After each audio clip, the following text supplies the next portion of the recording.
This is Tobit chapter 14 and 4. Go into Media, my son, for I surely believe those things which Jonas the prophet spake of Nineveh, that it shall be overthrown, and that for a time peace shall rather be in Media, and that our brethren shall lie scattered in the earth from the good land, and Jerusalem shall be desolate, and the house of Yahweh in it shall be burned, and shall be desolate for a time. First and foremost, I'd like to give all praises, honor, and glory to Yahweh, Bahasham, Yahweh Shai, Bahasham Rakah Kwadash. Double honors to the apostles and elders of Great Millstone. Salutation to you, Akim, pushing this word with true sincerity, with charity. Presenting your bodies as a living sacrifice. We who are ready to live salute you. All right. So I just want to go into a lesson, a little bit of history on uh, uh, uh, uh, the fall of Nineveh, and basically, a little bit of history on the prophet Jonah. Okay, and basically, let me see. Let me grab something. All right, so I just pulled up a map, all right, of what Nineveh was, all right, along the Tigris River. Okay, all right, you have Ashur. Okay, all right, uh, all right, Nineveh. Okay, all right. So okay, that's what Nineveh is. Let me look up something else. Hold on. All right, and this is some information I pulled up. It says during the time of the prophet Jonah, Jeroboam the second was king of Israel. According to the ESV Bible, the book of Jonah doesn't explicitly name the king of Nineveh, but it refers to him as the king of Nineveh. Elaboration: King Jeroboam the king.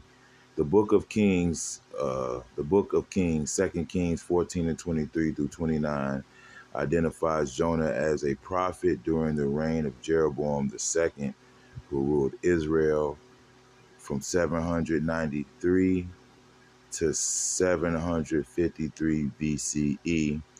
This period was marked by Israel's territorial expansion and prosperity. It says king of Nineveh. While the book of Jonah refers to the Assyrian king as simply the king of Nineveh, historical context suggests that likely during the reign of either Adad Nirari III, reigned 810 to 783 BC, or his successor Shalmaneser, 783 773 BC. According to historical sources, some scholars propose that the phrase king of Nineveh might refer to a high-ranking official rather than the supreme ruler. Um, the Assyrian Empire was experienced a period of relative weakness during Jeroboam II's reign, which may have contributed to Israel's success and allowed for Jonah's prophecy to be taken seriously by the Assyrians. Okay. Just a little information on that. Now I'm gonna go to that scripture in 2 Kings 14. Right, this is 2 Kings 14 and 23. In the 15th year of Amaziah, the son of Joash, king of Judah, Jeroboam, the son of Joash, king of Israel, began to reign in Samaria, and reigned 40 and 1 years. And he did that which was evil in the sight of Yahweh. He departed not from all the sins of Jeroboam, the son of Nebat, who made Israel to sin. He restored the coast of Israel from the entering of Hamath unto the sea of the plain, according to the word of Yahweh, power of Israel, which he spake by the hand of his servant Jonah, the son of Amittai, the prophet, which was at Gath Hefer. All right. So I guess that's why they said that was a bit of a time of prosperity for the Northern Kingdom at that time. Uh, that particular king started to restore um, those lands where the Northern Kingdom was in. All right. Um, but we all understand the prophecy that Jonah basically gave. All right. Now I'm gonna play a video real quick. All right. Play this video. Who lived 700 years before Jesus. And so when you talk about something that's old, outdated, that nobody looks to for relevance, Jonah's a pretty good example, an old prophet that lots of people have forgotten. And so on Under the Hood, what we want to do is literally kind of take a look under the hood and see what is it about this book historically, with all the evidence and architecture, the social climate of the time, and see, why does this book matter for us? What can we mine from the pages of the book of Jonah?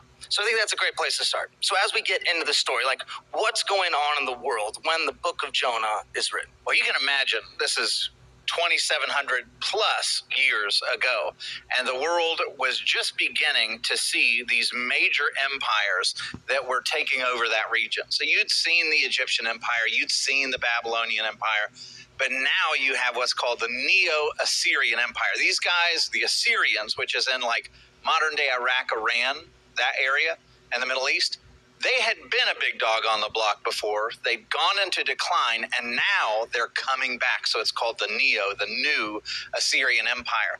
And they are absolutely ferocious and terrible.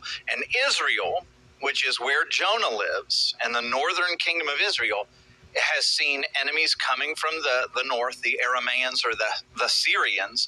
And now he's watched as the Assyrians have come from the north, gone through the Aramaean region and conquered everything. He's seen how they treated their enemies, and now they're coming on the doorstep of Israel at this point in history, and the Assyrian Empire would have been absolutely hated and feared among the Israelites of that day.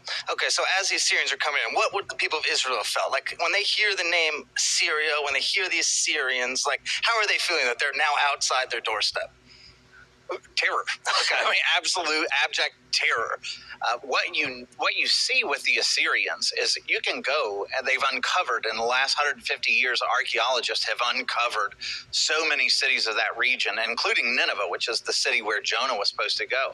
And you can go to museums around the world and find their artwork that was captured in stone carvings and everything else, and artwork that just celebrates the kind of cruelty that the Assyrians imposed on their victims. And so one of the things I'll show you there on friezes, you see here in this picture, here you have the Assyrians taking their captors, and you see one guy here that's slamming a mace into the side of a prisoner's head.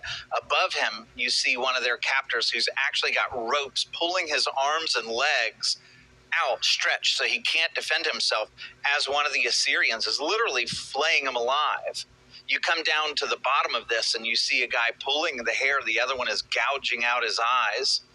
And you see this time and time again where the feet and the arms are pulled and they are filleting people. You see images like this one where the Assyrians are literally amputating, without medicine, their hands and feet and cutting off their heads. You see here, right behind this guy, a man who is literally impaled on a spike. And this is the kind of stuff that they decorated their palaces with.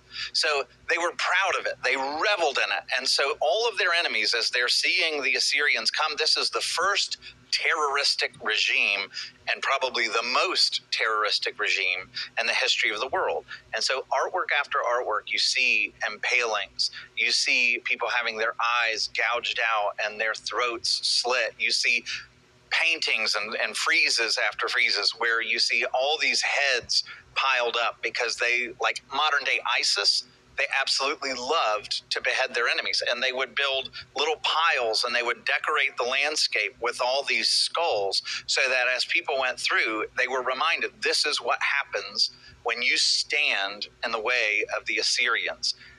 They would put poles made of skulls and use them for target practice. They would gouge out eyes. I mean, this is the kind of artwork, again, that they are decorating their living rooms with. Oh, wow. So this stuff they're not trying to hide. This is like, hey, you come to a dinner party to the Assyrians' house and you walk in, tables all set, and bam, there's the relief of them just chopping people's heads off, feet off. Everything is on board for them. Absolutely. This is what they celebrated. And as a result, when they came in conquest, more often than not, the enemies were like, spare us. You can have whatever you want, just spare us.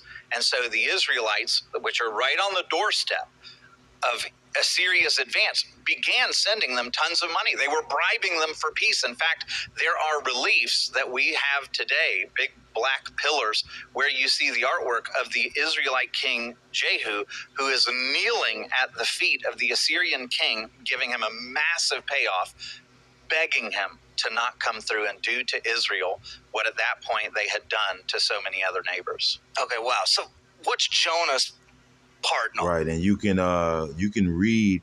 Now, when you go into the book of Tobit, you really can see, some of that savagery in that story.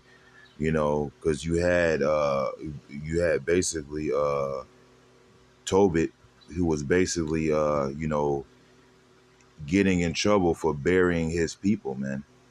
You know, showing you that hey, it was a lot of slaughtering going on during the time of the Assyrians. All right. Why does Jonah even have anything to do with the Assyrians at this point? So God made Jonah have something to do with the Assyrians. So when you think of the Assyrians and you look at their artwork and you know their history, in your mind, what you're thinking is this is one of the most wicked cultures in the history of the world.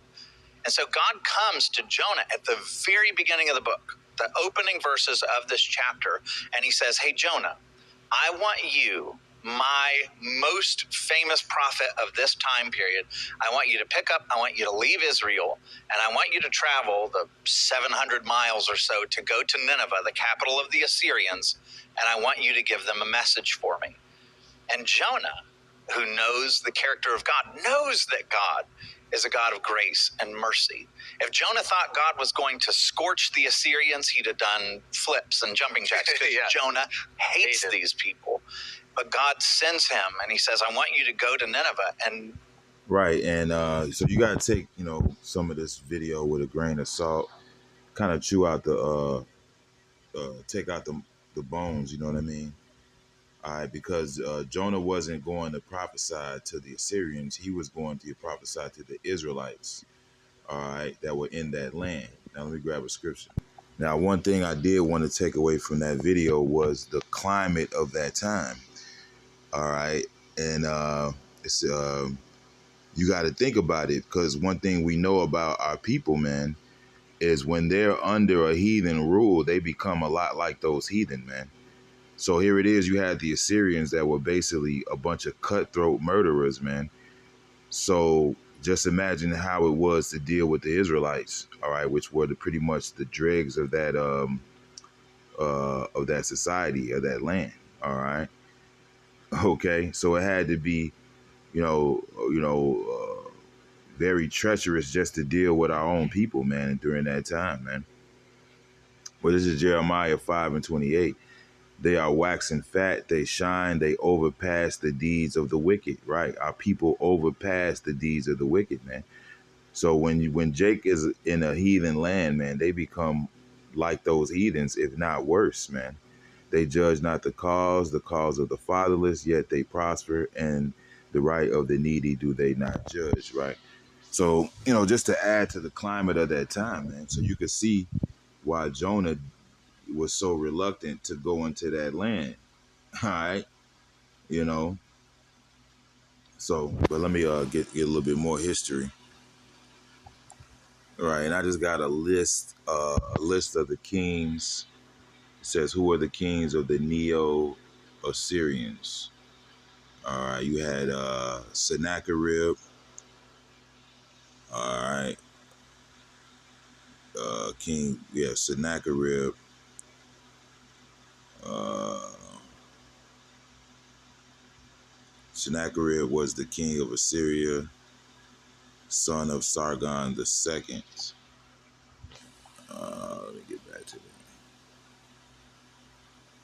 Sennacherib, Sargon the second, Esarhaddon, Salmanassar the third, Tiglath-Pileser, Ashurbanipal, Abad Nirari, Shalmaneser, Shamshai Abad, Ashur Nirari, Asur, Sinhariskun, Tukulati, Ninurta. And these were basically the kings. Let me get some more. Right. So I basically asked who was the first king. Right. It says the first king of Assyria is considered to be Puzur Ashur, uh, the first, who founded the Puzur Ashur dynasty around 2025 BC, according to Wikipedia. He established Assyria as an independent city-state.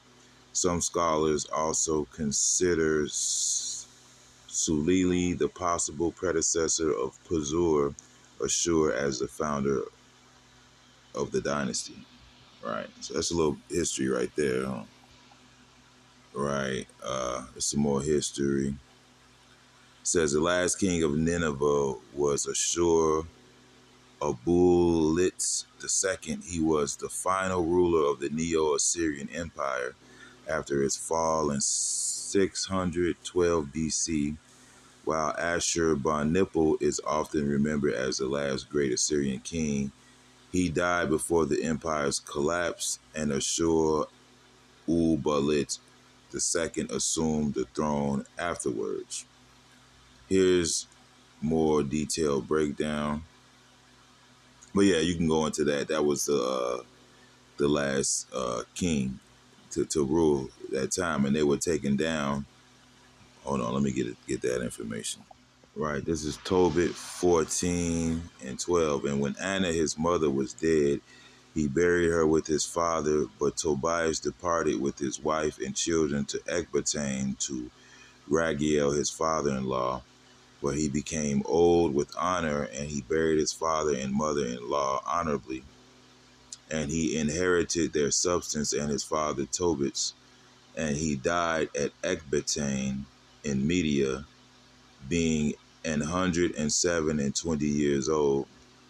But before he died, he heard of the destruction of Nineveh, which was taken by Nebuchadnezzar and Assuerus, and before his death, he rejoiced over Nineveh. All right. So let's go into some of that history. Right. It says Nineveh was conquered in 612 BC by a coalition of Medes and Babylonians, along with other allied forces. This victory led to the destruction of the Neo-Assyrian Empire. The Babylonian king Nabopolassar played a key role in leading the allied forces. Nabopolassar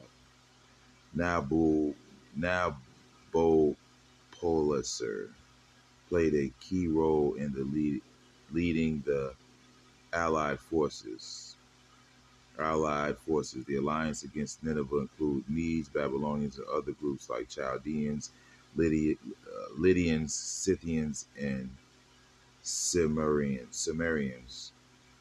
Uh, the city was besieged for 3 months before falling.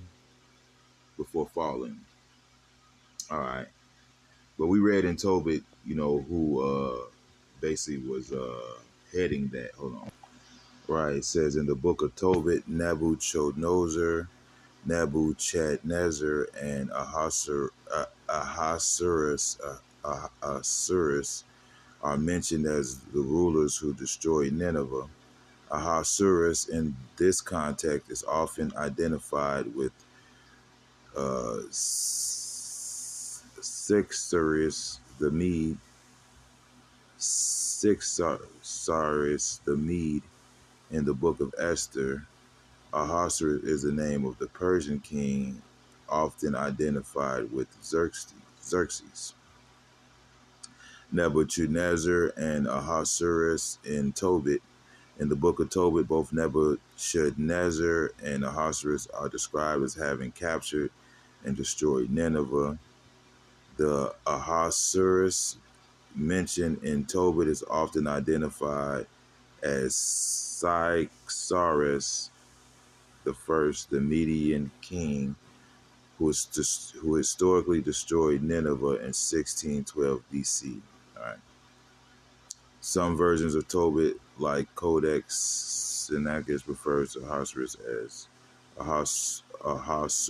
as Akchiakchar or Ahikar, possibly a variant of Cyrixaris. In the book of Esther, Ahasuerus is the name of the Persian king who married Esther, whose actions are central to the Purim story. All right, so there's a little, more history on that, but just showing you, the fall of Nineveh. All right, just the history on that, and just giving you a view of the climate of that time. It was a very, when you read the book of Tobit, you see, Tobit basically, in danger of his life, endangering his life, for bearing his kinsmen, you know, because these Syrians, man, they were very vicious people, man.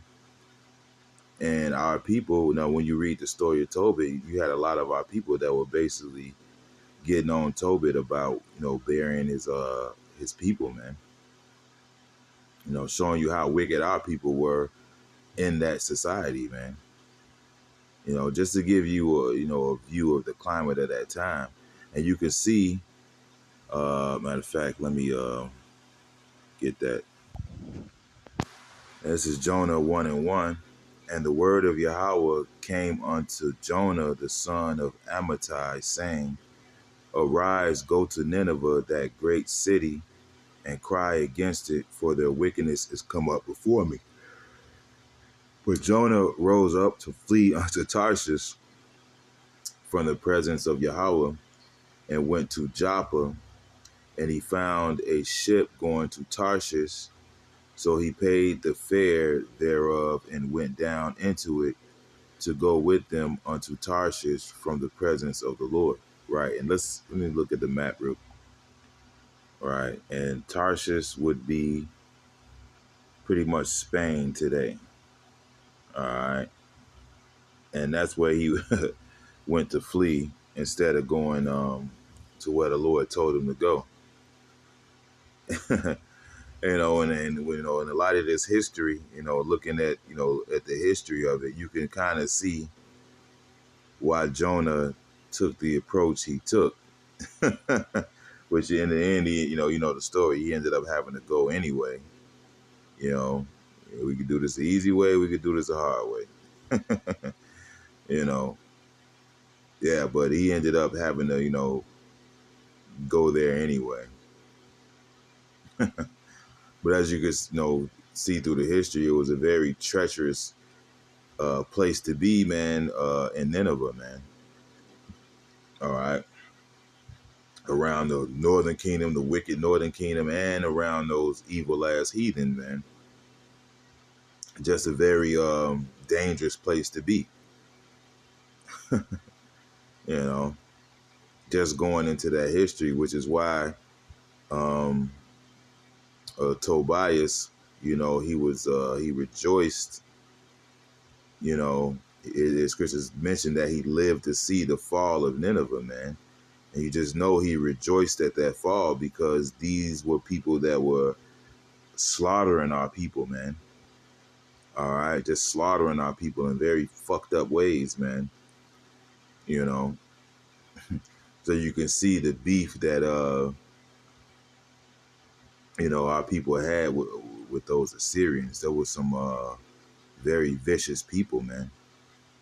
And the apostles and elders, they always tell us, man, when you go into these scriptures, try to put yourself, in that time, try to put yourself in that era, in that climate, So that's pretty much what this lesson is, man. Just looking at that climate at that time, how vicious these motherfuckers were, man.